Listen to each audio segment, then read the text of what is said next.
최대한 오셨던 발걸음의 가치를 살릴 수 있도록 정보를 담으려고 좀 노력을 했고요. 아까 교장 선생님께서 이제 그 총론적인 관점에서 이제 어떻게 아이를 키우는지에 대한 가이드를 주셨다면, 제가 이제 앞으로 1시간 동안 여러분들에게 드리고자 하는 부분들은 조금 더 현실적인 얘기를 드리고자 합니다. 자, 많이 보셨던 대치동 장면들입니다. 그래서 지금도 밤 10시가 되면 대치동은 아이들이 학원에 쏟아져 나오고 그 아이들을 픽업하기 위한 이 차량들 때문에 여전히 교통 대란이 지금도 일어나고 있습니다. 그러니까 2005년, 지금 2022년, 2023년이면 16년, 17년이 지났지만 똑같은 모습들입니다. 대치동에 혹시나 와보시면 최근에 가장 많이 바뀐 게 뭐냐면, 학원 간판들 중에 가장 많이 뜬 게 이 초등 의대관이라고 하는 의대 전문이라는 간판들이 상당히 많이 생겼습니다. 특히 이제 메인 도로가 아닌 중간에 한 블록만 더 들어오시면 의대 전문, 초등 의대 전문, 그 다음에 맞춤형 수학과학 입시 전문이라고 하는 의대 입학을 위한 관점들이 많이 들어옵니다. 이거는 실제 저희가 이제 지도를 했던 초등학교 5학년, 6학년 대치동 아이들입니다. 그래서 이 아이들하고 얘기를 나눠보면 재밌는 게 뭐냐면, 저희는 이제 물론 선행들을 많이 하시긴 하지만 보통의 강북 아이들이나 여정부나 이쪽 아이들 만나보면 보통 이제 고등학교 1학년 정도를 중학교 때 선행하는 정도, 수상, 수학 정도를 하고 하는 분인데, 얘네들한테는 그런 질문을 하진 않습니다. 고3까지 마쳤느냐는 거는 질문의 의미가 없어요. 이미 다 끝냈으니까. 얘네들이 보통 초6이 되면 미적 기하까지 다 끝나 있는 상태입니다. 그래서 본인들끼리 물어보는 거는 너는 몇 번 돌렸어가 얘네들이 이제 수업 시간에 가는 질문입니다. 너는 두 번째야, 세 번째가 얘기지 처음이라고 하는 애들을 아직 보진 못했습니다. 또 하나 이제 그 뒷장면도 보시면 이 특목고 또 하나 대치동 부모님들의 그 특징 중에 하나가 뭐냐면, 강남에 있는 학교들은 대부분 다 좋습니다. 그래서 특목고를 가고 안 가고는 선택의 문제이지만 특목고를 반드시 준비를 하려고 합니다. 이 특목고에 대한 준비를 초등학교 때, 중학교 때 하는 이 경험들이 고등학교 올라가서 아니면 대학 이후에 본인이 아까 얘기했던 이제 자신의 삶을 살았는데 충분히 가치가 있다고 부모님들이 느끼는 부분입니다. 자, 그래서 아까 말씀드린 대로 이제 제가 2005년부터 했던 일들은 대한민국의 0.1%의 최상위권 아이들을 만나서 서울대, 연대, 고대를 보내고 서울대, 의대를 보내는 일들이었다면, 지금 저희가 하고 있는 많은 일들은 그 반대의 이야기들입니다. 첫 번째, 저희가 2014년부터 지금까지 10년 동안 하고 있는 일들은 학교 안 가길래요. 저 학교 그만둘래요. 자퇴할래요. 학교 의미가 없어요. 어차피 이 성적 가지고 대학 못 가잖아요. 하면서 자퇴서를 내거나 학교를 그만두겠다고 하는 아이들을 전국에서 만나고 있습니다. 그래서 학교를 찾아가서 주로 하는 일들이고요. 그래서 학교에서 그러면 대략 한 10명 정도의 문제 아이들을 뽑아주면 그 아이들하고 짧게는 이제 하루짜리, 길게는 2박 3일, 많게는 6개월짜리 프로그램을 통해서 이 아이들이 학교 안에서 자기만의 의미를 찾아가는 시간들을 갖는 활동들을 지금 10년 동안 하고 있습니다. 그래서 가장 윗단도 보지만 어찌 보면 학교에서 가장 버려진 투명인간처럼 살고 있는 가장 마지막의 아이들도 1년에 100명 이상의 아이들을 만나고 있습니다. 그래서 이 활동이고요.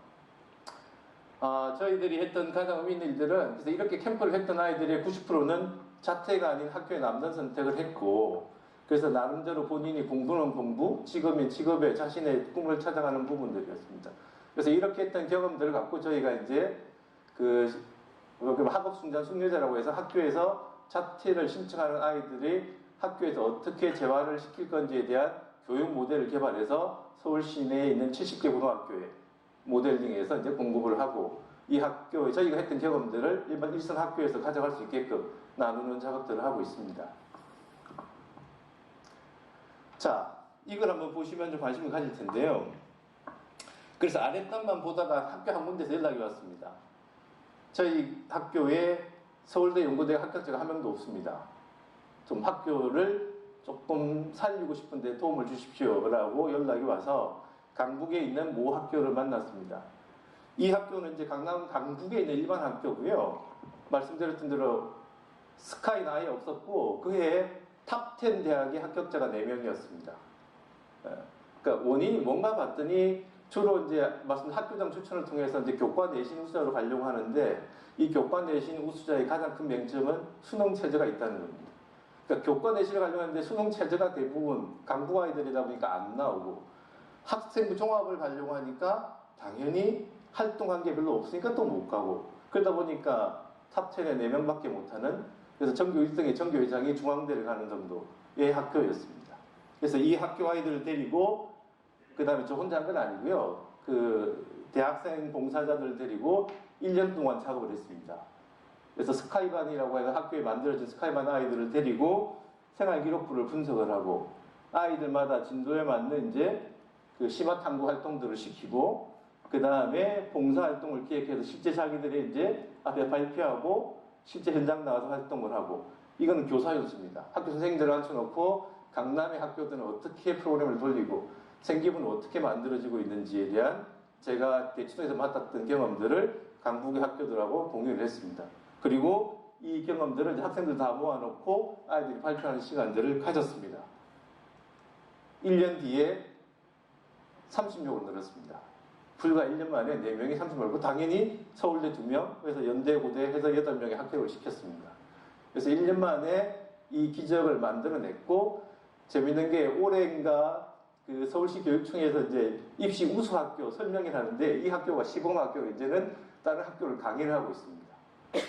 그래서 이 얘기가 뭐냐면 강북에 있지만 강남이 움직이는 트렌드를 읽고 그 아이들처럼 준비하고 만들어내면 스카이가 어렵진 않고 본인이 원하는 대학을 충분히 갈 수 있다는 걸 저희도 체감을 했던 좋은 경험이었습니다.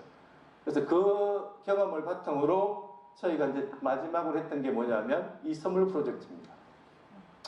방금 보여드린 학교 하나를 바꾸는 계획이었고 근데 이런 아이들이 그 학교 하나만 있는 게 아니니까 전국에 있는 공부를 잘하는 하지만 서울대, 연대, 고대를 가고 싶지만 갈 수 없는 아이들에 대해서 어떻게 만들어줄 수 있을까를 고민했고 그래서 이제 온라인으로 이 멘토링을 할 수 있는 방법을 찾아갔습니다. 그래서 했던 게 저희가 이제 그 학생을 전국에서 50명을 선발을 했고요.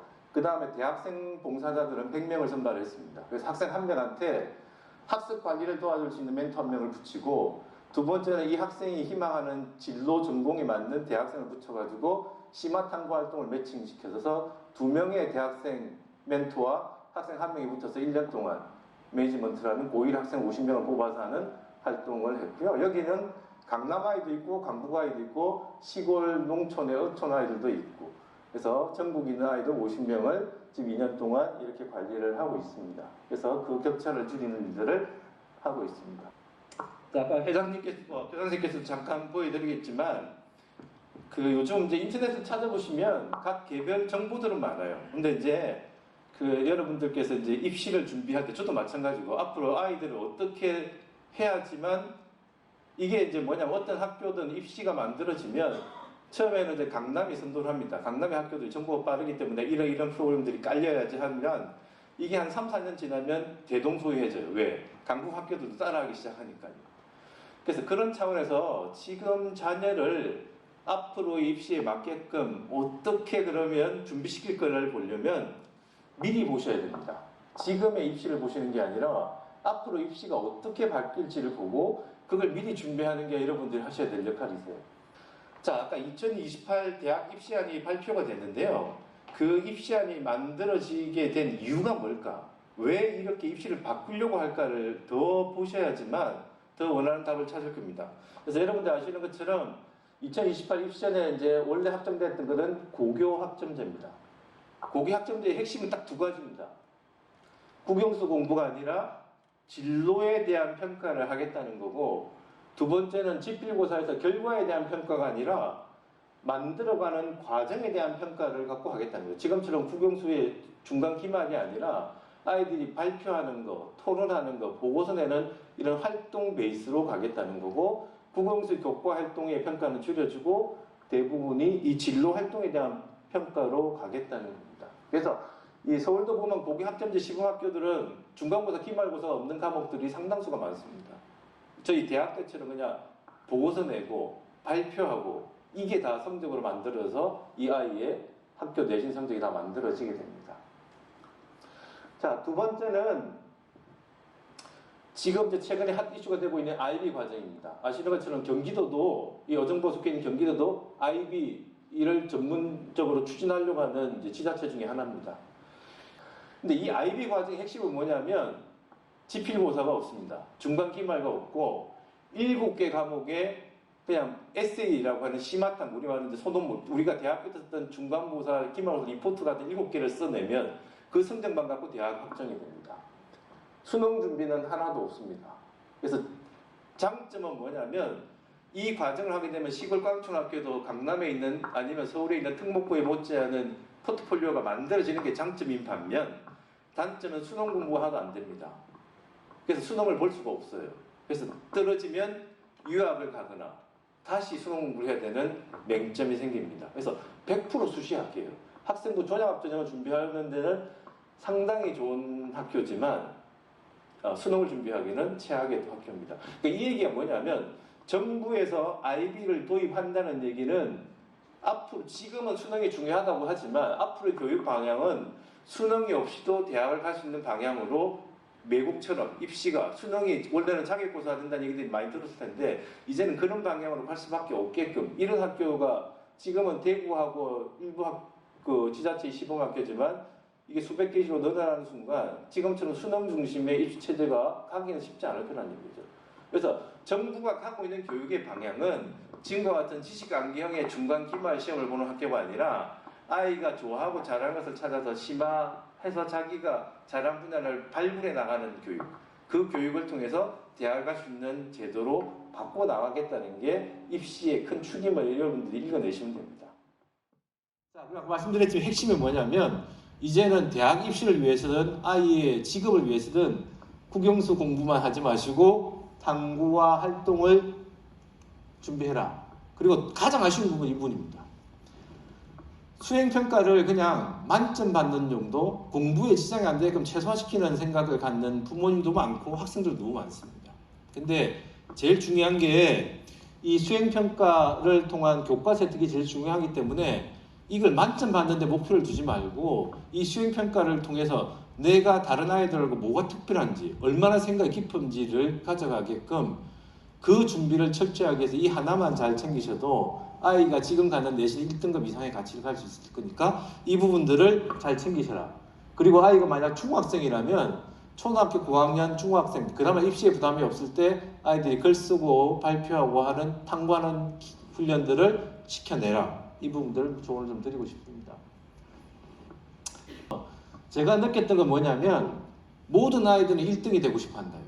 인정받고 싶어요.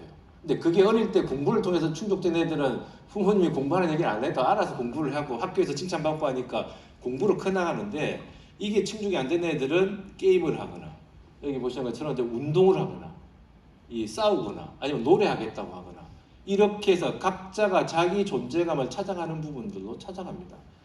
그래서 일단은 공부를 통해서 한번 해주고 싶으면 이 공부에 대한 자전거를 가져갈 수 있는 기회를 어릴 때 미리 주시고 만약 그게 아니라면 아이 스스로가 찾아갈 수 있는 그 무언가를 만들어주는 게 저는 이제 부모님의 역할이라고 봅니다. 그리고 또 하나 이걸 부모님이 존재를 인정 안 해주면 아이들은 겉돕니다. 그래서 끝까지 마지막 지지자로서 부모님의 역할이 좀 되셔야 된다. 거고 그래서 공부에 이 말을 하기 전에 인정하고 아이의 가능성을 바라보고 찾아주는 게 저희가 해야 될 역할이라고 저는 생각을 합니다. 그래서 오늘 강의를 제가 하려고 했던 가장 큰 이유는 이 한마디입니다. 그래서 우리 아이는 무엇이 특별한가? 우리 아이는 뭘 잘하지? 우리 아이가 공부를 안 하면 왜 공부를 안 하지? 이 이유를 먼저 찾고 아이한테 하라고 하기 전에 공부를 하지 않는 이유를 찾고 그 입장을 친구 입장에서 같이 고민해주고 찾아주는 게 저희는 부모의 역할이라고 생각을 합니다. 그래서 이제 제가 항상 이 미운 오리 새끼라는 동화에 나오는 한 장면인데요.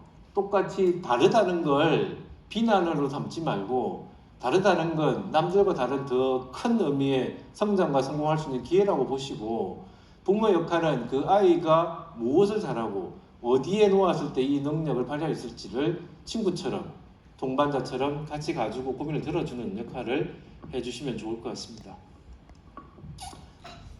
이 글로 저희 강의를 마치도록 하겠습니다. 감사합니다. 고맙습니다.